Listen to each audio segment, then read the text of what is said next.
नमस्कार दोस्तों, मैं सीए रचना रानड़े और आप सभी का एक शूट एंड रिलीज वीडियो में आपका स्वागत करती हूँ। शायद ये मेरा पहला वीडियो रहेगा कि जहाँ पे मैं एक प्रॉपर वीडियो शूट करके रिलीज करने वाली हूँ। जनरली अदरवाइज मैं लाइव स्ट्रीम्स करती हूँ हिंदी चैनल पे, और जो कोई भी मेरे बाकी के वीडियोस होते हैं वो हिंदी में डब किए जाते हैं एआई के द्वारा। बट आज मैंने सोचा कि क्यों ना एक वीडियो ही सही, लेकिन प्रॉपर मैं ही रिकॉर्ड कर लेती हूँ इसको। कभी कभी बीच में क्योंकि मेरी मातृभाषा हिंदी नहीं है तो शायद कभी कभी बीच में मैं फंबल कर सकती हूँ। तो अगर कुछ उल्टा पुल्टा बोल दिया तो इस वीडियो में आपको पिंड कमेंट चेक करना है। तो पिंड कमेंट में अगर मैंने कुछ गलत बोल दिया है तो मैं इसको रेक्टिफाई कर दूंगी, ओके। एंड थोड़ी अगर लैंग्वेज यहाँ की वहाँ हो जाए तो आप माफ़ करेंगे ही, इसके ऊपर मुझे भरोसा है। राइट। ओके, सो आज मैं जब ऑफिस आ रही थी बाय द वे, तो दो लड़के बातें कर रहे थे एक दूसरे से। और हमारी आदत होती है राइट कि जस्ट देखना कि क्या बात चल रही है। तो जब वो बात कर रहे थे एक दूसरे से, पहले ने बोला यार तू वो एमक्योर फार्मा के आईपीओ में पैसे लगाने वाला है क्या। तो दूसरा बोलता है कि यार मुझे वो आईपीओ एनालिसिस वगैरह मुझे नहीं आता। I don't have an expertise in that, I am out. तो अगर आपको एक्सपर्टीज नहीं है तो मैं किस चीज़ के लिए हूँ फिर। तो आज मैं क्या करने वाली हूँ, रफली ये 550 पेजेस का आरएचपी डॉक्यूमेंट है एमक्योर फार्मा लिमिटेड का। तो उस 550 पेजेस का एक शॉर्ट समरी आपको देने की कोशिश करी हूँ। रफली एक 15 मिनट में आपको पूरी कंपनी की जो की डिटेल्स है वो सब आपके सामने रखने की कोशिश करूंगी, जिसमें हम कंपनी करती क्या है, इंडस्ट्री का एनालिसिस करेंगे, कंपनी का रेवेन्यू स्प्लिट कैसा है इसके बारे में थोड़ी बात करेंगे। फिर अलग अलग कॉन्सेप्ट्स जैसे एपीआई क्या होता है, जेनरिक्स क्या होता है, ये कई सारे हम बातें समझने की कोशिश करेंगे।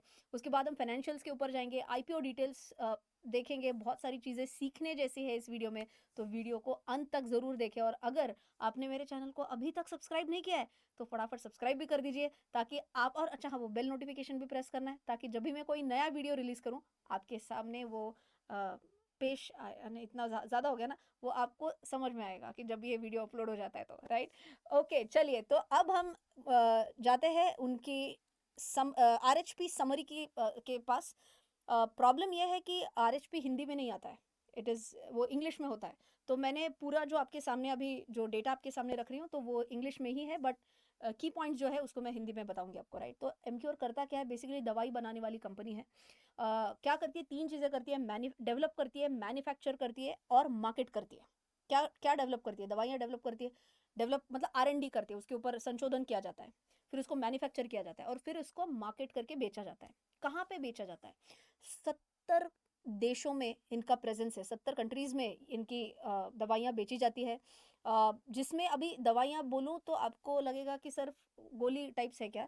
तो इसमें तीन अलग टाइप्स है। वो बोल रहे हैं कि हमारे ओरल्स भी है, इंजेक्टेबल्स भी है और बायोथेरेपेटिक्स भी है। ओके, सो इंजेक्शंस वगैरह भी ये बना रहे थे।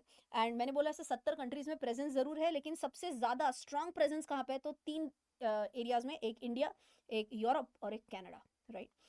अब हम जानेंगे कि दवाइयाँ हैं, अग्रीड, फार्मास्यूटिकल प्रोडक्ट्स है, लेकिन कौन कौन से एरियाज में है। तो अलग अलग एरियाज है, गायनाकोलॉजी है, कार्डियोवैस्कुलर मतलब हार्ट से रिलेटेड है, विटामिन मिनरल्स न्यूट्रिएंट्स, ह्यूमन मतलब एचआईवी से रिलेटेड है, एंटीवायरल्स है, ब्लड रिलेटेड मेडिसिन है, ऑन्कोलॉजी मतलब कैंसर रिलेटेड कुछ इनके पास फार्मास्यूटिकल प्रोडक्ट्स है, एंटी न्यूप्लास्टिक वट, ये काफ़ी उनका बड़ा प्रोडक्ट पोर्टफोलियो है। इसमें अगर मैं स्पेसिफिक एक जगह पे फोकस आपका लेना चाहूँ तो ये लीडर है, मार्केट लीडर है कहाँ पे, गायनेकोलॉजी थेरेपेटिक एरिया में। ओके, सो पूरी ये एरिया में, गायनेकोलॉजी थेरेपेटिक एरिया में ये रैंक 1 पे आता है और इनका 13.53% मार्केट शेयर है। ओके, अब अगर मैं इनकी तुलना इनके सेकंड बेस्ट कंपटीटर से करूँ, ओके, तो सेकंड बेस्ट कंपटीटर के तुलना में इनका मार्केट शेयर 1.7 टाइम्स से 1.7 गुना मार्केट शेयर इनके सेकंड बेस्ट कंपटीटर के कंपैरिजन में है।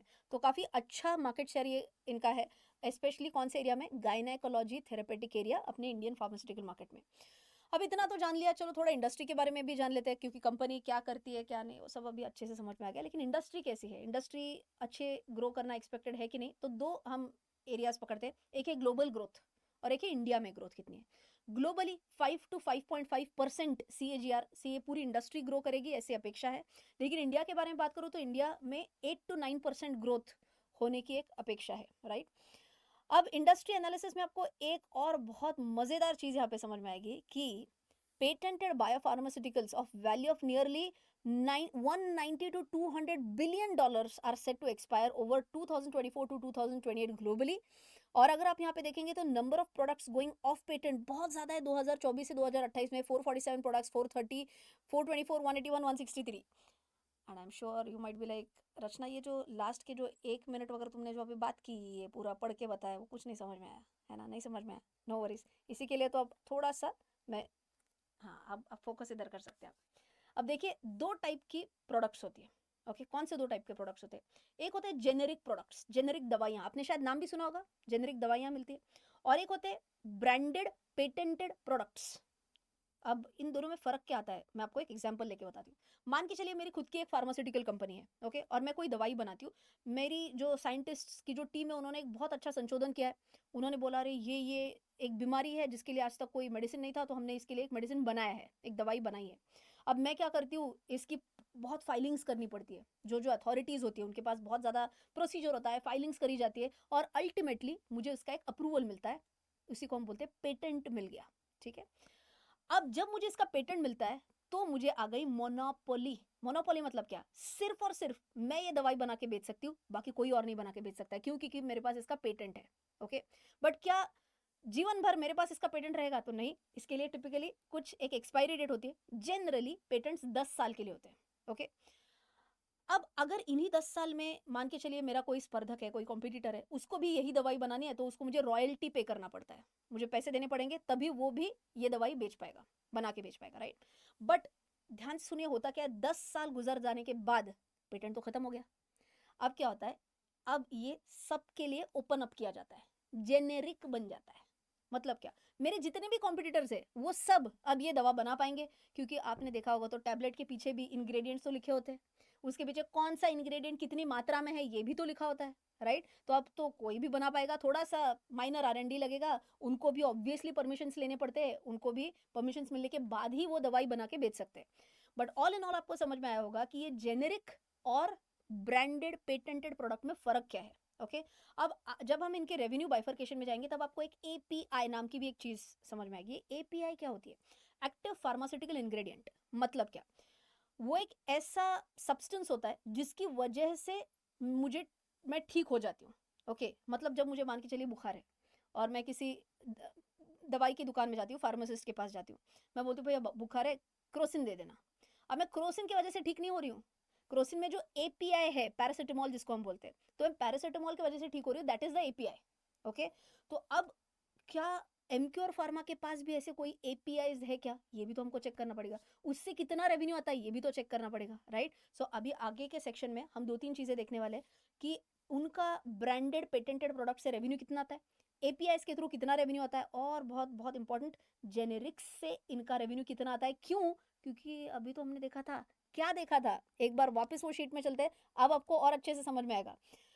अब कितने ऐसे दवाइयाँ हैं जो ऑफ पेटेंट जाने वाली है, मतलब जेनेरिक बन जाने वाली है। आप देखोगे तो 447, शायद 447 इंग्लिश में आपको नंबर्स आएंगे, नो नो प्रॉब्लम। 2024 में 447 प्रोडक्ट्स ऑफ पेटेंट जाने वाले हैं। आगे के साल में 430, फिर 400, 424, 181, 163, राइट। इतने प्रोडक्ट्स ऑफ पेटेंट जाने वाले हैं एंड इनका पैसे, मतलब इसका valuation 190 to 200 US billion dollar जितना बड़ा है। अब जितना ये ज्यादा नंबर है उतनी अच्छी बात है। अब देखते हैं इनका रेवेन्यू बाइफर्केशन कैसा है। अगर आप रेवेन्यू बाइफर्केशन देखोगे तो जेनेरिक प्रोडक्ट्स और ब्रांडेड जेनेरिक्स मिला के ही 2024 में रफली 93% रेवेन्यू जनरेट हो रहा है। ओके, तो क्या ये बड़ी बात है? जेनेरिक्स में इतनी बड़ी उनकी कमाई हो रही है, 93% आ रहा है। ब्रांडेड पेटेंटेड प्रोडक्ट्स और APIs मिला के रफली 7% आ रहा है। ओके, अब स्प्लिट समझ में आ गया। इनके कौन कौन से APIs है, जैसे मैंने आपको पैरासिटामोल का एग्जांपल बताया था, लेकिन ये इनका नहीं है API। ओके, इनके कौन कौन से APIs है? वैसे तो मैं फार्मा बैकग्राउंड से बिल्कुल भी नहीं हूँ, तो प्लीज़ एक्सक्यूज मी, मुझे इन सब के प्रोनाउंसिएशंस करना भी बहुत मुश्किल है। एरेब्यूलिन ये मैं एक प्रोनाउंस कर पा रही हूँ, बाकी आप पढ़ लो खुद से। ओके, अब ठीक है, ये जेनरिक से सबसे ज़्यादा पैसा कमाते हैं, अग्रीड, बट क्या इसका मतलब ये है कि वो R&D करते नहीं? नहीं भाई, ऐसे नहीं। इनका तो R&D में बहुत ज़्यादा फोकस है। इनफैक्ट कंपनी की 5 R&D फैसिलिटीज़ है इंडिया में। 31 मार्च 2024 पे कंपनी के पास 220 ग्रांटेड पेटेंट्स है, 30 पेंडिंग पेटेंट्स है, एप्लीकेशंस गई है इनके अलग अलग कंट्रीज़ में, 102 DMFs है। Okay, drug medical file types होता है, एंड APIs भी है US FDA के पास। अभी US FDA क्या है? जैसे मैंने बोला ना, अथॉरिटी से परमिशन लेना पड़ता है कि क्या ये प्रोडक्ट मार्केट में बेचने जैसा है क्या, सेफ है क्या, जो कोई अथॉरिटी ठप्पा लगाएगी हाँ ये सेफ है, आप बेच सकते हो। तो यूएस में ये जो अथॉरिटी है इसको यूएस एफडीए बोला जाता है। ओके, अब कई बार ऐसे होता है, ये इस कंपनी का प्रॉब्लम नहीं है, ये पूरी इंडस्ट्री का प्रॉब्लम है। हम यहाँ पे बहुत बड़ा R&D का खर्चा करते हैं, सब ये करते हैं, और बाद में यूएस एफडीए बोलता है नहीं भाई ये हमको इसमें प्रॉब्लम है, ये आप नहीं बेच सकते हो। अब ये इतना R&D में खर्चा लगाया है, वक्त लगाया है, तो इसको वापस से मॉडिफाई करना, रीसबमिट करना, ये इसमें टाइम चला जाता है, इसमें इनका रेवेन्यू डिफर हो जाता है, रेवेन्यू फटाफट नहीं कमा पाएंगे, उसका डिले हो गया, राइट। तो क्या ये रिस्क है? बिल्कुल रिस्क है। क्या ये सिर्फ एमक्योर फार्मा को रिस्क है? नहीं भाई, कोई भी पेटेंट्स, कोई भी फार्मा वाली कंपनी जो है, इन सभी फार्मा कंपनीज में एक रिस्क जरूर आता है। ओके, अगर आप, तो ये जो रिस्क मैंने अभी आपको बताई थी ना, ये सेम रिस्क यहाँ पे भी मैंने अभी आपको की रिस्क में बताई है। लेकिन कंपनी क्या बोलती है कि आज तक ऐसा फेलियर कभी हमारे साथ हुआ नहीं है कि हमने किसी को फाइल किया है लेकिन हमको डिसअप्रूव हो गया है। बट आगे जाके अगर कभी डिसअप्रूव होता है तो डेफिनेटली कंपनी के ऊपर इम्पैक्ट, नेगेटिव इम्पैक्ट जरूर पड़ सकता है। कंपनी ने R&D का खर्चा कितना किया है? मिलियंस में। बाय द वे, मिलियंस को क्रोर्स में कन्वर्ट करना है तो बस एक डेसिमल पॉइंट यहाँ पे लाना होता है। जैसे 3,404 मिलियन मतलब 340 करोड़। ओके, सो 222 में 340 करोड़ का रेवेन्यू था, और 2024 में आते आते रफली 310 करोड़ का इनका R&D एक्सपेंडिचर हो गया। बट अगर आप ट्रेंड देखोगे तो ट्रेंड थोड़ा डाउनवर्ड चल रहा है। ओके, R&D एक्सपेंडिचर कम हो रहा है। अगर आप परसेंटेज टू रेवेन्यू भी देखोगे, percentage to revenue from operation, so 5.81 से 5.04 से 4.66 नीचे नीचे जा रहा है, राइट। अभी थोड़ा फाइनेंशियल्स की तरफ चलते हैं। हमको 2-3 चीज़ें बहुत ध्यान से हमेशा देखनी होती है कि रेवेन्यू फ्रॉम ऑपरेशंस कितना है, प्रॉफिट मार्जिन कितना है, PAT margin, so basically PAT margin कितना है, ROE कितना है, ROCE कितना है, EBITDA कितना है, EBITDA मार्जिन कितने हैं। बाय द वे, इनमें से अगर आपको कोई टर्म नहीं पता है तो प्लीज़ कमेंट सेक्शन में बताएं कि ये टर्म हमको नहीं आती है, तो मैं आपको डेफिनेटली इसके ऊपर एक अलग वीडियो बना सकती हूँ, इफ़ यू वांट, राइट। तो रेवेन्यू कितना है देखो, रेवेन्यू फ्रॉम ऑपरेशंस अच्छे से बढ़ते जा रहा है, फ्रॉम 58,555 मिलियन, मतलब कितना, 5,855 करोड़ से लेके अभी आ रहा है 6,658 करोड़ के आसपास। अच्छा रेवेन्यू ग्रोथ है, ऑलमोस्ट 6.5% का रेवेन्यू ग्रोथ है। प्रॉफिट्स के बारे में बात करेंगे तो प्रॉफिट्स कम होते जा रहे हैं, from 7,025 million to 5,275 million. Even अगर आप पैट मार्जिन देखोगे तो 11.87 से 9.31% से 7.86%। अगर आप ROE भी देखोगे, ROC देखोगे, EBITDA मार्जिन देखोगे, सभी थोड़ा डिक्लाइनिंग ट्रेंड पे है। तो आपको ये फाइनेंशियल्स के बारे में ये चीज़ें पता होनी चाहिए। बट अगर आप देखोगे तो इंडस्ट्री का पी जितना है, पी इंडस्ट्री का है 40.41, लेकिन कंपनी का पी रेशियो आता है 36.6 है। तो कंपनी का पी इंडस्ट्री पी से सस्ता है, कम है। ओके, अभी आप करना चाहिए अपने पीयर कंपैरिजन। पीयर कंपैरिजन मतलब इतने इनके जो भी कंपटीटर्स हैं इनके साथ एक कंपैरिजन करना होता है। तो 7 पैरामीटर्स मैंने यहाँ पे दिए हैं, revenue, EBITDA margin, PAT margin, EPS, ROCE, NAV, RONW, return on net worth होता है। तो अगर आपको ये टर्म्स नहीं पता, इनमें से कोई टर्म नहीं पता है, तो जैसे मैंने बोला कमेंट्स में ज़रूर बताना, will make a separate video on that, right. अब आपको करना क्या है, पॉज करो, स्क्रीनशॉट ले लो, और आप ही एनालाइज कर सकते हो कि एमक्योर का उनके कंपटीटर्स के कंपैरिजन में कोई स्पेसिफिक फिगर अच्छा है या नहीं है, या क्या ये अपने कंपटीटर से ज़्यादा बेटर परफॉर्म कर रहे हैं या थोड़ा कम परफॉर्म कर रहे हैं। आप स्क्रीनशॉट लेके आप खुद इसका एक एनालिसिस ज़रूर कर पाओगे, राइट। अब कंपनी क्यों IPO ला रहा है ये भी थोड़ा सा इंपॉर्टेंट है। कंपनी को उन्होंने जितना भी लोन लिया है, कर्जा लिया है, उसको रीपे करना है, प्रीपे करना है, एंड बाकी जनरल कॉर्पोरेट पर्पस के लिए भी IPO लेके आ रहे हैं। कब खुल रहा है IPO? आज 3 जुलाई को खुल रहा है। बंद कब होगा? 5 जुलाई को बंद होगा। प्राइस बैंड है 960 रुपये से 1,008 रुपया। फ्रेश इशू इसमें से सिर्फ 800 करोड़ है आउट ऑफ 1952 करोड़। बाकी ऑफर फॉर सेल है 1,152 करोड़। ऑफर फॉर सेल और फ्रेश इशू में फ़र्क क्या होता है? फ्रेश इशू मतलब नए शेयर्स इशू किए जा रहे हैं, एंड ऑफर फॉर सेल में जो प्रमोटर्स है, जो मालिक है कंपनी के, वही अपना पैसा, वही अपने शेयर्स बेच के निकल रहे हैं। Okay, that is offer for sale. अब आज अभी जब मैं वीडियो ये शूट कर रही हूँ तो इसका सब्सक्रिप्शन कितना भरा हुआ है, तो सब्सक्रिप्शन 0.8 टाइम्स भरा हुआ है। बट अगर आप देखोगे तो NII कैटेगरी है, एम्प्लॉई कैटेगरी है, रिटेल कैटेगरी, ये ऑलरेडी सब्सक्राइब और ओवर सब्सक्राइब हो चुकी है। ये इसका सब्सक्रिप्शन डिटेल्स है।